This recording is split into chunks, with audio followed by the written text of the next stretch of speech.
2026లో ఎప్పటికైనా సరే మనం గోచారం చూడాలి అంటే 4 గ్రహాలు, మేజర్ గ్రహాలు గోచారమే ఫస్ట్ చూస్తాము. ఒకటి శని, తర్వాత గురు, రాహు, కేతువులు. ఎందుకంటే ఒక్క రాశిలో ఉండే గ్రహాలు చాలా రోజులు ఉండే గ్రహాలు ఇవి 4.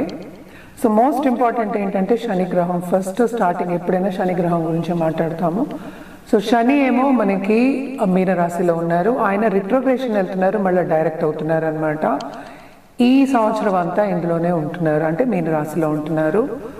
రాహు కేతువులు మూమెంట్ ఉంది. డిసెంబర్ 5th మనకి ఏంటంటే రాహు ఏమో మకరానికి వెళ్తున్నారు, కేతు ఏమో మనకి కర్కాటకానికి వెళ్తున్నారు అనమాట.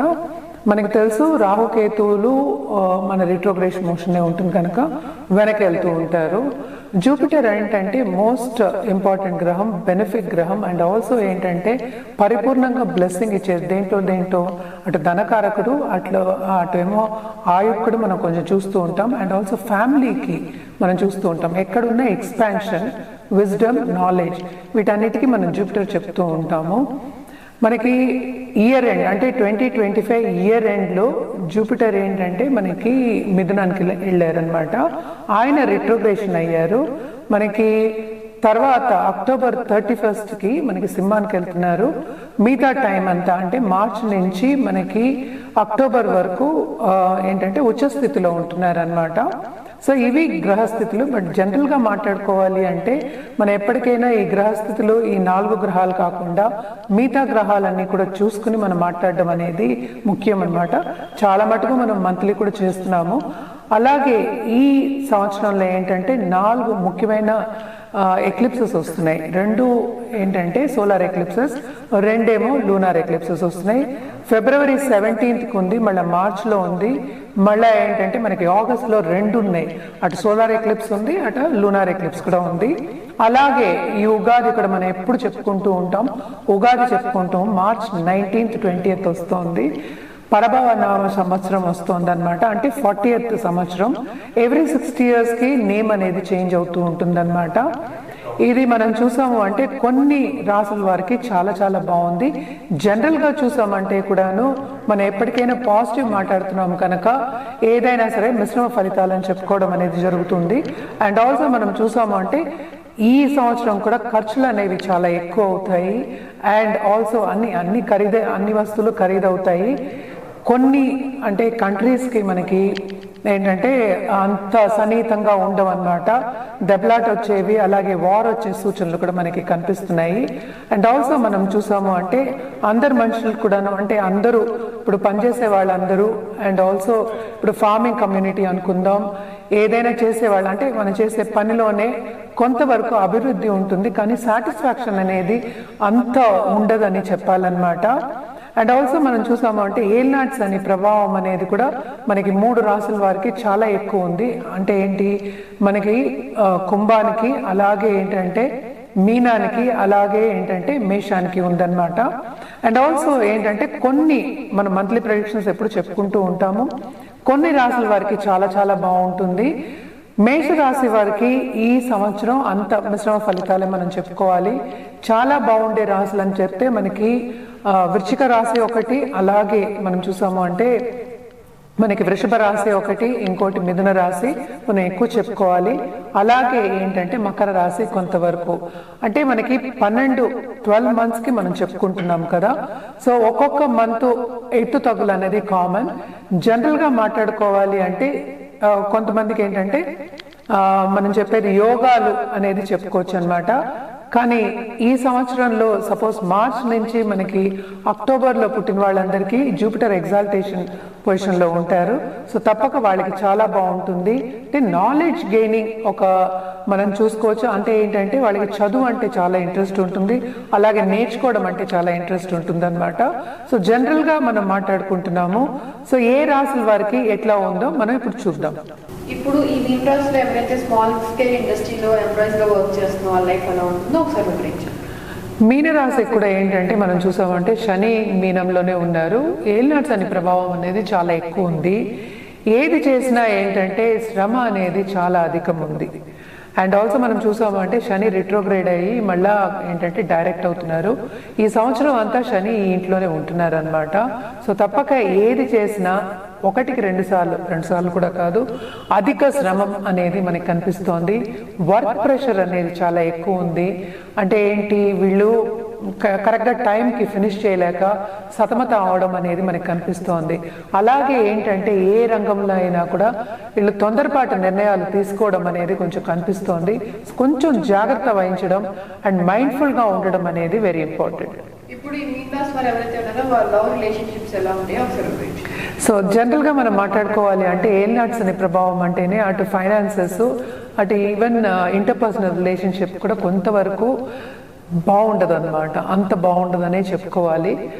అండ్ మన ఇంటర్పర్సనల్ రిలేషన్షిప్ అంటే లవ్ రిలేషన్షిప్ కూడా వస్తుంది కనుక తప్పక డిసగ్రిమెంట్స్ అనేవి చాలా ఎక్కువ ఉంటాయి, విభేదాలు ఎక్కువ వస్తాయి, అటు కుటుంబంలో కలహాలు వచ్చే ఛాన్సెస్ కూడా ఎక్కువ కనిపిస్తున్నాయి, ఎస్పెషలీ మీనరాశి వాళ్ళకి అనమాట. సో జాగ్రత్త వహించడం ఏంటంటే తప్పక వీళ్ళ నవంబర్, అక్టోబర్, అలాగే ఏంటంటే జూన్, జూలైలో జాగ్రత్త వహించడం అనేది వెరీ ఇంపార్టెంట్. ఇప్పుడు ఈ మీన్ రాశి వారు ఎవరైతే ఉన్నారో ఫార్మింగ్ ఉన్న వాళ్ళకి ఎలా ఉంటుందో ఒకసారి వివరించండి.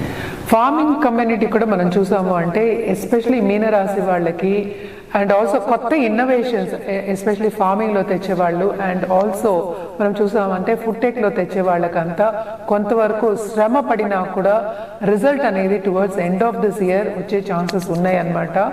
సో తప్పక మీరు చేసే ఇన్నోవేషన్స్ కానీ ప్రయత్నాలు కానీ కొనసాగించండి, ముందుకెళ్ళండి, మంచిది.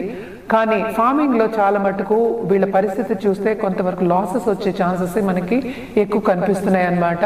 అంటే వీళ్ళు అనుకున్న దానికన్నా రాబడి అనేది తక్కువ ఉంటుంది. అంటే వాళ్ళ ఫైనాన్షియల్ సిచ్యువేషన్ అనేది కొంతవరకు దిగజారే ఛాన్సెస్ మనకి కనిపిస్తున్నాయి.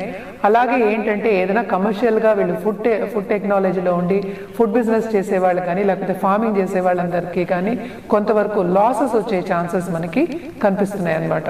ఇప్పుడు ఈ మీన్ రాశి వారు అయితే స్టాక్స్ లో కానీ రియల్ ఎస్టేట్ రంగాల్లో ఉన్న వాళ్ళకి ఎలా ఉంటుందో ఒకసారి. సో ఇదేంటంటే వీళ్ళు కూడా మనం చూసాము అంటే towards end of this year అంటే ఏంటంటే అక్టోబర్ తర్వాత మనం చూసాము అంటే కొంతవరకు వీళ్ళకి బాగానే ఉంటుందన్నమాట. ఈ రాశికి అధిపతి ఏంటంటే ఎగ్జాల్టేషన్ పొజిషన్లో ఉన్నారు. సో ఆయన ఏంటంటే 11th చూస్తున్నారు కనుక తప్పక ఏంటంటే కొంతవరకు వీళ్ళకి లాభం వచ్చే సూచనలు కనిపిస్తున్నాయి. కానీ ఏల్నాట్స్ అనే ప్రభావం చాలా ఎక్కువ ఉంది కనుక తప్పక వీళ్ళు జాగ్రత్త వహించడం అనేది very important. Especially interpersonal relationship, finances and health issues కూడా వచ్చే ఛాన్సెస్ ఉన్నాయి.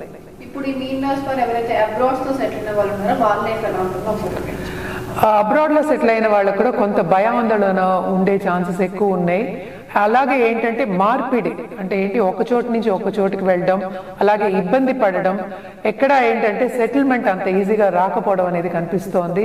అలాగే ఉద్యోగం పోయిన వాళ్ళు, బయట దేశంలో ఉన్న వాళ్ళకి కొంతవరకు వాళ్ళు విదేశాల నుంచి వచ్చే ఛాన్సెస్ అంటే వాళ్ళ హోమ్ గ్రౌండ్కి వచ్చే ఛాన్సెస్ మనకి ఎక్కువ కనిపిస్తున్నాయి.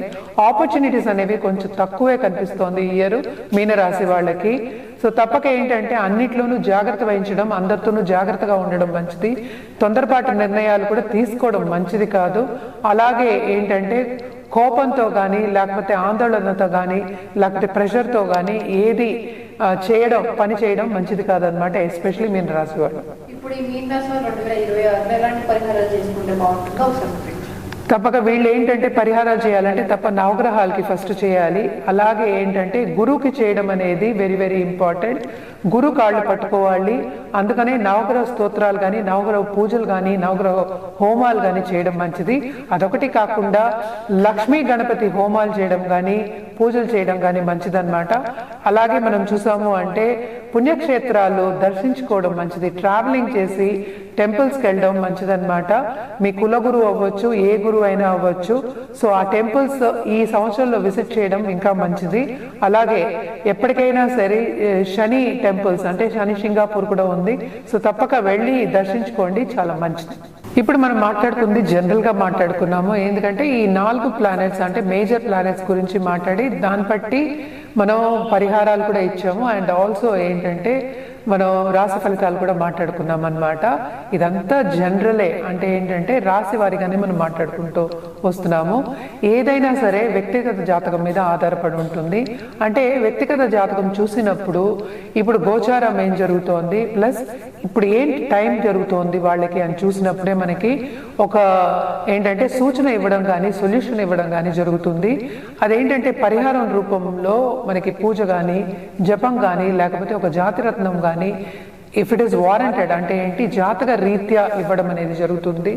ఎప్పటికైనా సరే ఆ కన్సల్టేషన్ తీసుకున్నప్పుడు మనం ఇచ్చిన పరిహారాలు చేస్తే తప్పక ఏంటంటే పైకి వెళ్ళే ఛాన్సెస్ ఎక్కువ ఉంటాయి. అంటే పైకి వెళ్ళడం ఏంటి, మనకి లైఫ్లో ఏం సాధించాలో అది సాధించడం అనేది జరుగుతుందన్నమాట. ఆ దిశగా నడవడం కానీ ఏదైనా ఇబ్బందులు వచ్చినప్పుడు ప్రాబ్లమ్స్ వచ్చినప్పుడు ఎలా ఫేస్ చేయాలి అని చెప్పడం కూడా జరుగుతుందన్నమాట. సో తప్పక కింద స్క్రోల్ అయ్యే నంబర్కి అలాగే ఈమెయిల్ ఐడికి సంప్రదిస్తే కనుక అన్ని వివరాలు చెప్పడం అనేది జరుగుతుంది. అంటే అపాయింట్మెంట్ తీసుకుని అంటే పరిహారాలు చేసుకోవడం లేకపోతే జాతకం చూసుకుని పరిహారాలు చేసుకోవడం అనేది ఎప్పటికైనా మంచిదే కదా. సో తప్పక అపాయింట్మెంట్ తీసుకుని జాతకం పరిశీలించుకున్న తర్వాత ఎగ్జాక్ట్ సొల్యూషన్ ఇస్తాం కనుక తప్పక కింద స్క్రోల్ అయ్యే నంబర్ కానీ ఈమెయిల్ ఐడి కానీ సంప్రదిస్తే అన్ని వివరాలు చెప్పడం జరుగుతుంది. అలాగే అపాయింట్మెంట్ ఎప్పుడు దొరుకుతుంది, ఎలా అపాయింట్మెంట్ ఇస్తాము అంటే ఆన్లైన్ కూడా చేస్తాము ఆఫ్లైన్ కూడా చేస్తాము.